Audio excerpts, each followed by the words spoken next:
Fala aí, meu povo. Estamos quase concluindo essa sequência de vídeos sobre as classes de palavras.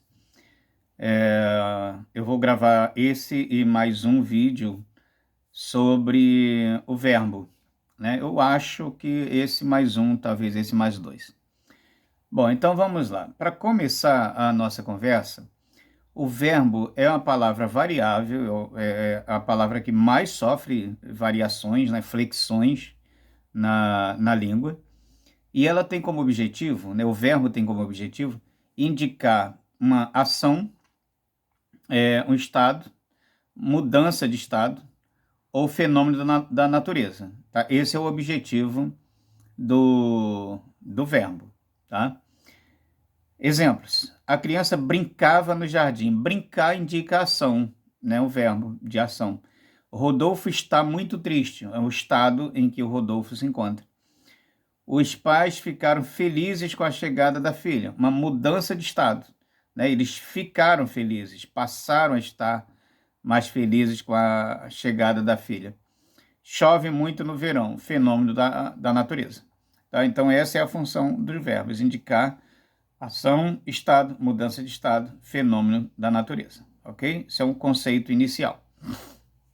Bom, aí vem a questão das flexões do verbo. O verbo sofre flexões de número, né? Ele pode estar no singular ou no plural. Ele sofre flexão de pessoa, primeira, segunda, terceira do singular, primeira, segunda, terceira do plural.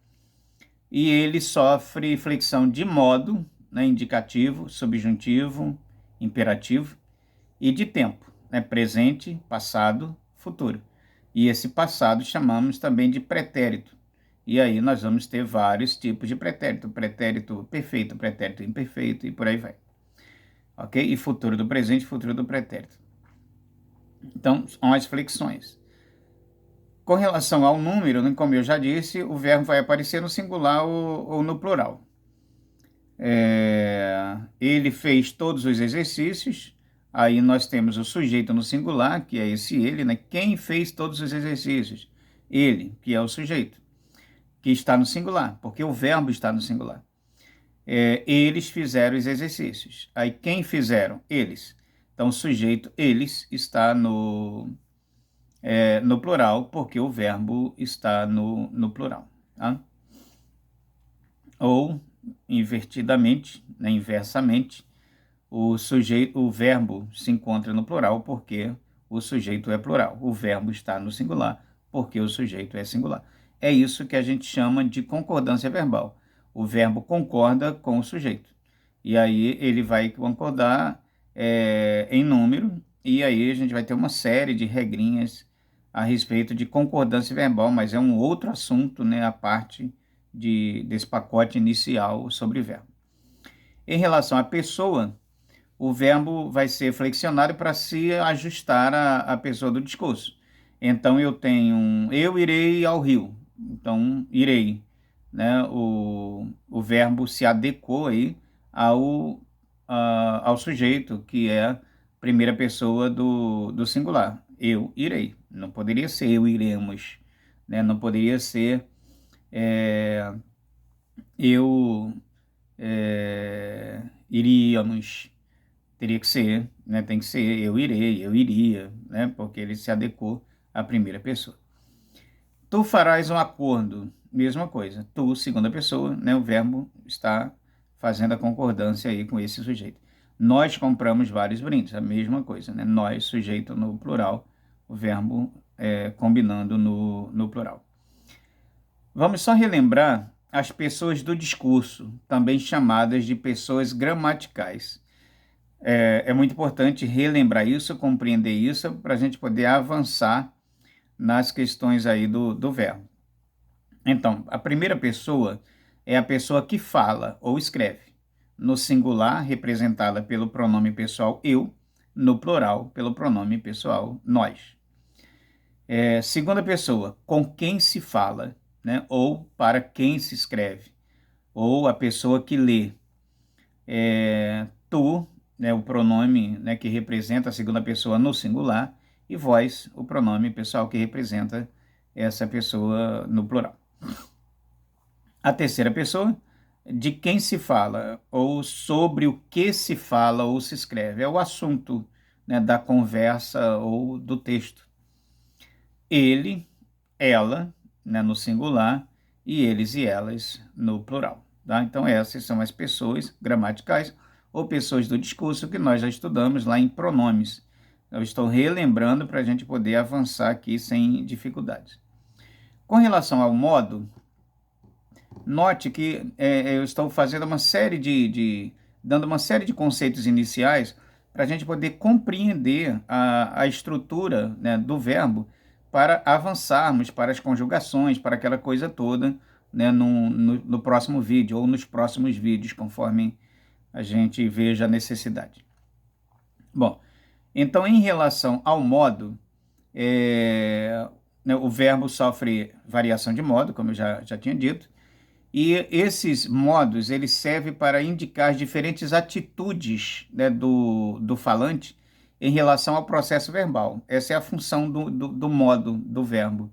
Ou seja, indicar as atitudes, né, as diferentes atitudes do falante em relação ao verbo ou ao processo verbal, como queira. E aí são três os modos verbais, né, os indicativo, o subjuntivo, o imperativo. O indicativo é aquele modo que serve para indicar certeza, né? A atitude do falante, né, no modo indicativo, é uma atitude de certeza. O fato verbal é uma realidade, tá? Não é uma hipótese, não é uma possibilidade, é uma realidade, é um fato. Ela fez um belo prato de macarronada, né? Nenhuma dúvida aqui do verbo fazer, né, indicando uma ação efetivamente real, aconteceu. Todos viajaram no feriado, a mesma coisa, né? Tanto o verbo fazer na primeira frase como o verbo viajar na segunda frase, eles trazem uma ideia de realidade, de fato, de certeza.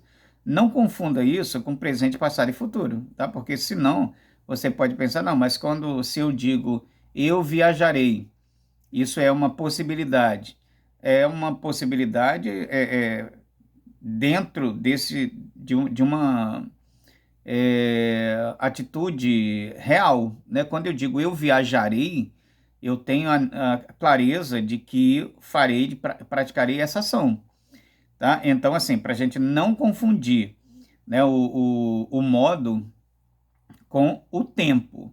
O modo indicativo indica fatos reais, intenções reais, né? Certeza. Agora, isso vai variar no tempo. Então, se eu digo, eu fiz uma excelente leitura, esse fato aconteceu, né? Eu farei uma leitura, esse fato vai acontecer. Mas isso está relacionado ao tempo, ao futuro. Mas, de qualquer forma, indica uma atitude de certeza, né? Um fato real, um anúncio real, né? Viajarei é um anúncio que não traz possibilidade, não traz hipótese.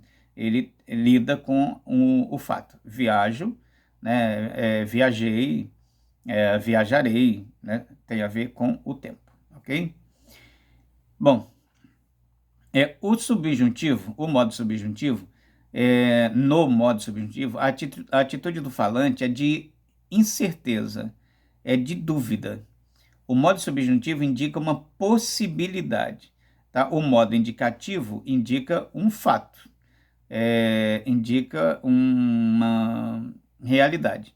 O modo subjuntivo, ele indica uma hipótese, uma possibilidade daquela ação verbal acontecer. Por exemplo, talvez eles viajem no feriado, né? Então, esse viagem, ele me traz uma possibilidade. É diferente de anunciar, eu viajarei no feriado. Isso é um anúncio com bastante certeza, né? Eu viajarei. Talvez eles viajem, isso é uma possibilidade. Isso é o modo subjuntivo. Se você estivesse lá, aquilo não teria acontecido. Ou seja, uma hipótese, né? Se você estivesse. Então, o modo subjuntivo lida com possibilidades, com hipótese. O modo indicativo lida com certeza, convicção, realidade. Beleza? Até aí, tudo bem? Depois, o modo imperativo. O modo imperativo, ele tem a ver com ordem ou pedido. Então, o modo imperativo vai exprimir, vai indicar uma ordem, uma vontade, um pedido. Exemplos: não corra na estrada. E o outro exemplo: saia da sala. Tem um detalhe aqui, porque você tem o imperativo negativo e o imperativo afirmativo. Então, no imperativo negativo, você vai ter sempre o não, né? Não faça isso. Não fume, né? A antipropaganda usa muito o imperativo negativo, né? Não fume, porque fumar é prejudicial à saúde. E a propaganda, né? Ela lida com o afirmativo, ou seja, fume, beba, né? O negativo: não fume, não beba. Então, esses são os 3 modos verbais. O indicativo, para indicar certeza, realidade. O subjuntivo, para indicar possibilidade, hipótese. E o imperativo, para indicar pedido, ordem, vontade, desejo. E aí você tem o imperativo afirmativo e o imperativo negativo. Bom, vamos então aos tempos. O presente é muito tranquilo, não há muito o que se falar a respeito. O presente é o processo verbal, ele ocorre no momento em que ainda se fala, né? No momento em que está se falando, que está se escrevendo, está fazendo a ação, né? Ele está acontecendo naquele momento. Exemplo: nesse momento todos cumprimentam a noiva. Chegamos, né? Ou seja, a gente acaba de chegar a um local e a gente anuncia isso: chegamos. Leio, gosto, amo, né? Tudo isso, verbos indicando ações ali no momento da fala ou da escrita. Isso é o presente, não há nenhuma dificuldade. O passado, que nós chamamos de pretérito, quando o processo verbal ocorreu antes do momento em que se fala, né? Ou seja, a ação verbal, o processo verbal já aconteceu, já foi concluído. Por exemplo, ontem você se comportou muito bem. Ela chegou pela manhã. Ontem trabalhei bastante. Ou seja, todos esses verbos indicam um passado. E aí, esse pretérito, ele vai ter o pretérito no indicativo, ele vai ter o pretérito perfeito, o pretérito imperfeito, o pretérito mais que perfeito, e tem ainda o futuro do pretérito. Esses detalhes nós veremos no segundo vídeo. Bom, e o futuro, quando o processo verbal ocorrer depois do momento em que se fala, né? Amanhã acordaremos cedo. Ou seja, o futuro, obviamente, ele anuncia ações ou processo verbal que ainda vai acontecer. E para finalizar este vídeo, vamos falar das conjugações verbais. Os verbos são organizados em 3 conjugações. A primeira conjugação é aquela conjugação dos verbos que terminam em AR. Então, você tem falar, andar, amar, cantar, caminhar, lutar, ou seja, todos os verbos terminados em AR pertencem a essa primeira conjugação. A segunda conjugação são verbos que terminam em ER, vender, sofrer, mexer.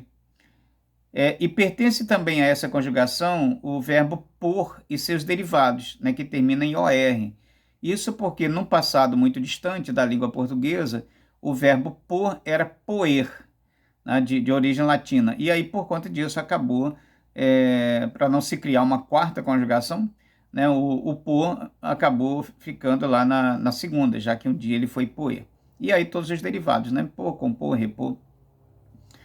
Terceira conjugação são os verbos terminados em IR: dormir, curtir, mentir, partir. Tá? Esses são os verbos da terceira conjugação. Depois, para a gente não ficar naquelas tabelas intermináveis, né, de conjugações verbais, eu vou dar um macetezinho para vocês num próximo vídeo com as conjugações, com a forma de você conjugar todos os verbos, simplesmente levando em conta as desinências finais, né, as desinências do verbais. Isso de acordo com a conjugação de cada verbo e de acordo com a questão do verbo ser regular ou irregular. Os verbos irregulares são aqueles que mantêm o radical e os verbos irregulares, aqueles que sofrem alteração no radical à medida em que vamos conjugando. No próximo vídeo eu falo melhor sobre essa questão dos regulares e irregulares e dou um macetezinho para você pela terminação do verbo. Por exemplo, verbos de primeira conjugação no indicativo, presente, todos vão ter as mesmas terminações, né? Aí, pretérito perfeito, aí é só você guardar as terminações e aí você pode encaixar qualquer verbo ali, desde que ele seja da primeira conjugação irregular, segunda conjugação regular, terceira conjugação regular e primeira conjugação irregular, e aí a gente vai fazendo eu vou dar esses esquemas para vocês em tabelas, que vai facilitar bastante a vida nessa coisa do conjugar, tá? Pelas terminações, a gente simplesmente vai modificando ali o início do verbo, colocando, encaixando ali naquelas terminações. Por exemplo, amo, presente no indicativo, primeira conjugação, verbo amar. Ou seja, todos os verbos, né, que forem da primeira conjugação, que forem regulares, vão terminar assim: amo, canto, parto, ando, caminho, vão terminar com esse ó. Então, simplesmente modifico o início do verbo e mantenho esse finalzinho e tudo se encaixa ali e eu resolvo todas as conjugações verbais, todas as tabelas possíveis e necessárias. Beleza, galera? Então, no próximo vídeo, nós partimos para essas conjugações. Um abraço para todas e todas e sempre praticando através do exercíciozinho o conhecimento adquirido. Um abraço para todas e todos.